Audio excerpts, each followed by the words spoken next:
tady rozhovor se Sárou. Ano, a chtěli bychom jí dát otázky a první otázka je, co se ti dneska podařilo v zápase? Dneska se mi podařilo dát góla levou. Jo. Super. A to je asi všechno. Dobré, druhá otázka tady dá Lucinka. Tak jo, takže co se ti jako dneska nejvíc Nepodařilo. Nepodařilo. Jo, aha, nepodařilo, takže se omlouvám. Nepodařilo se mi asi komunikovat s hráčkama. Dobrý. Dej si 1 z 10, jak dobrá zbyla. Takových 7,5. Tak jo, a poslední otázka. Komu se dneska nejvíc dařilo a komu se nedařilo? Dobře, takže dařilo se Nelče, Lucce, mě a Barče, protože měla dobrý zákroky. A nedařilo? Nedařilo se asi trošku Adině. Dobrý, tak děkujeme za rozhovor a jdeme na další. Máme tady rozhovor s naší Tereskou. Tak jo, takže máme tady otázky. Já mám první otázku teda. Co se ti dneska nejvíc podařilo? Tak asi se mi podařilo to, že jsem dala hat-trick a že jsem jako, nevím, že jsem to zkoušela vytahovat dopředu. Dobrý. Já si říkám to. A co se ti dneska nepovedlo?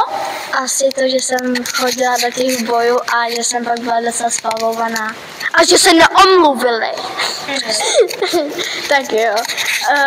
Poslední otázku tady máme. Komu se dneska dařilo a komu se dneska nedařilo? Tak podle mě se dařilo určitě mě, tak Nelče a Lucce, to jsme 3 a nedařilo se, tak asi trošku Jolance. A neberte to vážně a trošku se podle mě nedařilo, promiň Hauzíko, ale to vypadá, ty jsi to docela brala do těch a mohla to jako nahrávat a to nevadí. A to jsou asi všichni, komu se nedařilo. No já bych řekla, že docela se Hauzíku dařilo dneska, ale jako tam mohla hrát ještě líp. Jo. No ale za to. A to, že... Ano. Čauky! Ahoj! Ahoj, máme tu rozhovor po zápase s tím, s Nelčou. Takže první otázku tady máme na tebe. Jak se ti dařilo? Podle mě docela dobře, ale mohla jsem taky něco udělat líp, ale docela dobře, no. Já jsem si trpět. A druhá otázka. Co se ti zase na druhou stranu nedařilo? Asi to, že jsem se na začátku furt jsem to jenom nahrávala a bála jsem se tak nějak dopředu prostě si vyjet s tím míčem. A komu se dařilo? Holek? Podle mě, Lusce a Terce. Tady menší vyrušení. A co se, jako komu se zase nedařilo? Podle mě Adině na začátku, ale jako zlepšila se čím dál víc. A potom asi Hauzík, ale ta hrála dneska docela dobře, ale myslím si, že by tomu ještě něco mohla dát. Neříkáme, taky dneska nebyla nejlepší, ale jako to chápám. Tak děkujeme a za rozhovor a jdeme na další. Takže tady máme další rozhovor s Jolankou. No a první otázka, co se ti dneska podařilo? Nic, zápasa. Nic. Penalta. No dobrý, a co se ti dneska nepodařilo? Všechno, až na penaltu. Chtěli bychom, abys taky hezky uměla to. A to jedno. Třetí otázka. Kdo si myslíš, že byl dneska, takže 3, co byly dneska nejlepší? No, takže určitě Barča, Nelča a Lucka. A komu se zase dneska nedařilo? No, takže dneska se nedařilo Terce, protože byla hodně faulovaná. Jakože sice dá hat-trick, ale tak jako hraje v útoku, tak co čekáme, že jo? Pak se nedařilo Adině trošku a nedařilo se mně. No, trošku jakoby, no. Tak děkujeme za rozhovor a jdeme na další. Čauky, vítáme vás u rozhovoru s Hauzíkem. Jo, jmenuje se Eva, ale má příjmení Hauzík, protože L tady máme až. Tak, takže první otázka. Co si dneska nejvíc podařilo? Dneska se mi asi podařilo celkem nahrávat a docela i střílet s ním povedla. A penáta samozřejmě. Jo. Druhá otázka. Co se ti dneska nepodařilo? Běhala jsem furt jenom po lajně a jakoby u branky jsem moc nenahrávala. Tak jo. A komu se dneska nejvíc dařilo 3 hráčky? Nejvíc se asi dařilo Terce, Nelče a Lucce. A naopak, co se ti dneska dařilo? Počkej, omlouvám se. To byl střih. Dobrý. Takže mi je špatnější, takže komu si nedařilo moc? Moc se nedařilo Adině a trošku i Jolče se nedařila. Ano, a já to děkujem za rozhovor a čauky. Takže tady jsme teď s rozhovorem s Adinkou. No a první otázka. Takže děkujem, že jsi tady. No, první otázka, co se ti dneska podařilo v zápase? Asi se mi nejvíc podařilo, asi trošku nahrát. Nic víc? Asi ne. Tak já zrovna myslím, že se ti jako dařilo celkem hodně věcí, i když dneska neměla nejlepší den, ale dobrý. Co se ti dneska zase nepodařilo? Tak nepodařilo se mi komunikace a asi někdo střel, že jsem moc nestřelila. A jmenuji 3 hráčky, komu se dařilo? Tak asi Nelča, Lucka a Barlaša. A komu se dneska naopak zase nedařilo? Tak určitě mě. Trošku Hauzíkovi a to je asi všechno.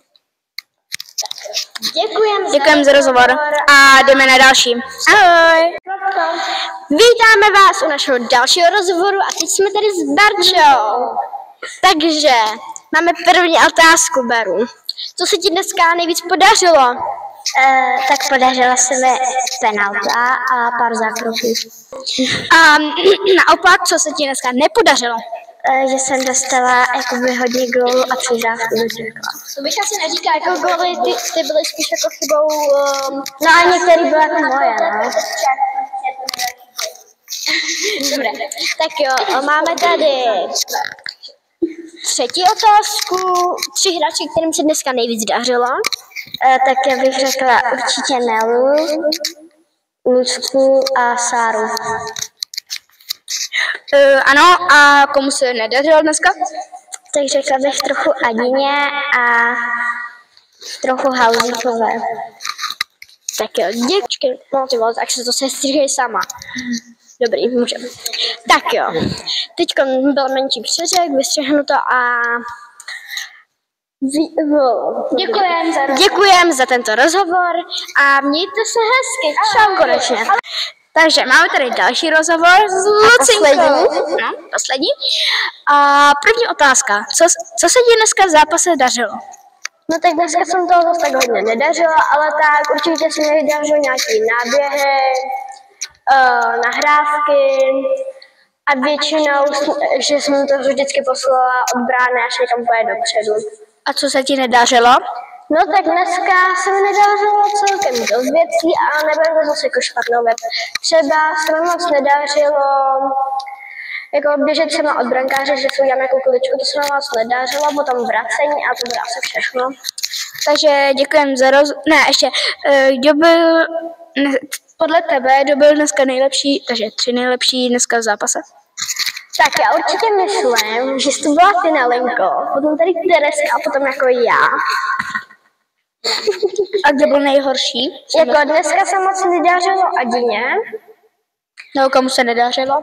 Hauzíkovi se to jako občas dařilo, občas ne a Jolča jako, ty se dařilo, když chtěla a když viděla, že může dát gol, takže... No tak, děkujeme na rozhovor. Ano, vítáme vás u rozhovoru s trenérem Alana. Takže, máme tady první otázku. Co se nám dneska nejvíc dařilo? Vůbec nevím. Tady musíme kouknout na video. Já bych mohl začít tím, co se nám nedařilo. Dařilo se nám, že jsme nevzdali zápas, že jsme bojovali až do konce. Myslím, že každá hráčka předvedla mnoho věcí nad rámec toho, co bych od ní očekával, že zvládne, co umí. ano, a co se nám nepodařilo? No, toho bylo hodně. Probíháme hodně souboje. Je tam špatná nabídka u té výstavby hry, na které teď pracujeme. Doufal jsem, že se nám to začne ve hře objevovat, neobjevuje se nám to. Budeme na to muset víc makat. Tak jo. Jaká byla naše největší slabina? No, rozehrávka od brány. Často jsme tam ztráceli míče, i když jsme z toho získali několik gólových šancí, tak většina rozehrávky končila tím, že se znova na nás valil další útok. Tak, další otázka. Komu se dneska úplně tak nedařilo? My jsme úplně nechtěli rozvádět, komu se nedařilo. Každý měl nějakou chvilku, komu oskakovala míč. Kdo si myslím, že mohl předvíct ve hře víc.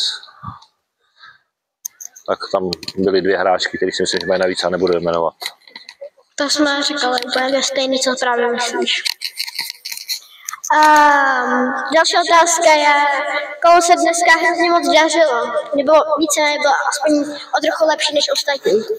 Velikou radost mi udělala Bebe, která na to, jakou chvilku hraje na těžkém postu, předváděla to, co bych tam od hráče na hrotu očekával. Sára vystoupila ze svého stínu, už se zase vrací herní forma. Nelča, dobrá práce. Ty, kdybych měl zhodnotit, co mi tam vadilo při bránění, že bráníš krajní čáru místo od středu do kraje, tak bráníš od kraje do středu, ale měl jsem taky spoustu dobrých momentů zabojování o míč. Terka, výborná práce dopředu, dostupovala. Hauzík, když přestala tahat všechno po lajně, nebála se vzít i míč do středu, taky to bylo výborný. Dobrý, tak děkujeme za rozhovor a